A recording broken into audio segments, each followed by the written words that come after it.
1453 से पहले कॉन्स्टेंटिनोपल दुनिया का सबसे मजबूत शहर माना जाता था।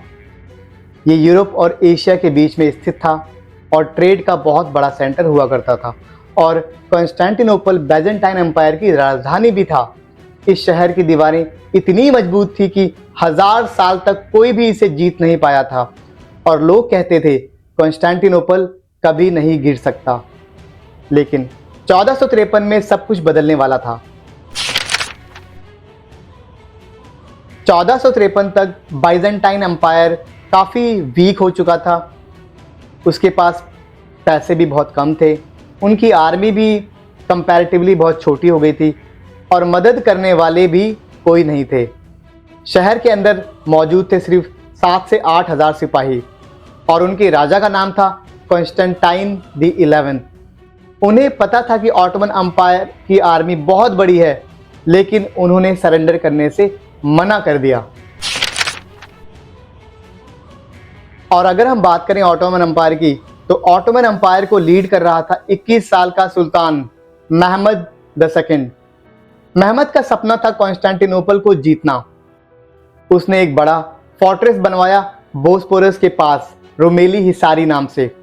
फिर उसने बनवाई बड़ी बड़ी कैनन्स, बड़ी बड़ी तोपें। ये नए ज़माने की तोपें थीं और इन्होंने शहर की मजबूत दीवारों को हिलाना शुरू कर दिया था। अब लड़ाई सिर्फ तलवारों की नहीं थी, ये गन पाउडर का युग था। 6 अप्रैल 1453 को घेराबंदी शुरू हुई। ऑटोमन आर्मी लगभग 80,000 से ज़्यादा थी और अंदर मौजूद थे सिर्फ 7,000 सिपाही। रोज़ तोपें चलती, रोज़ दीवारें टूटती और रात को उन्हें फिर से ठीक कर दिया जाता था।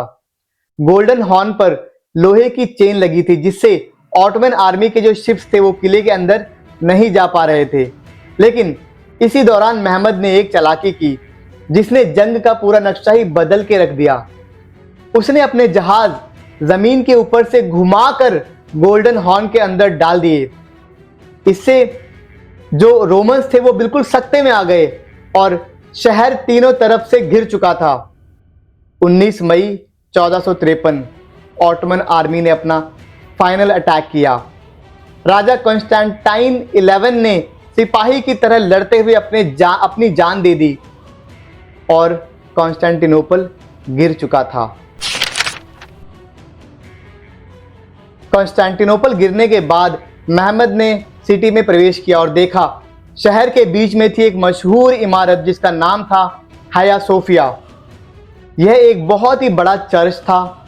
जब शहर जीत लिया गया तो महमद ने इसे मॉस्क बना दिया और सिर्फ इमारत का बदलाव ही नहीं था, ये सिर्फ किसी इमारत का बदलाव ही नहीं था, ये पावर चेंज का संकेत भी था। अब कॉन्स्टेंटिनोपल ऑटोमन एम्पायर की राजधानी बना दिया गया था। कॉन्स्टेंटिनोपल के गिरने से यूरोप का ट्रेड रुक सा गया और उन्हें एशिया तक पहुंचने के नए रास्ते ढूंढने पड़े। इसी वजह से नए समुद्री सफर स्टार्ट हुए और कुछ सालों बाद क्रिस्टोफर कोलंबस निकल पड़े वेस्ट की खोज में। और इसी तरह 1453 की जंग ने दुनिया का इतिहास बदल के रख दिया। ये मिडिल एजेस का एंड था और नए युग की शुरुआत भी। एक शहर गिरा, लेकिन उस गिरने से दुनिया बदल गई। अगर कॉन्स्टेंटिनोपल नहीं गिरता तो शायद दुनिया का नक्शा आज कुछ और ही होता। अगर आपको ऐसी हिस्ट्री स्टोरीज पसंद हैं तो लाइक करें, शेयर करें और चैनल को सब्सक्राइब करें और कमेंट्स में बताएं कि अगली कहानी किस टॉपिक पर होनी चाहिए।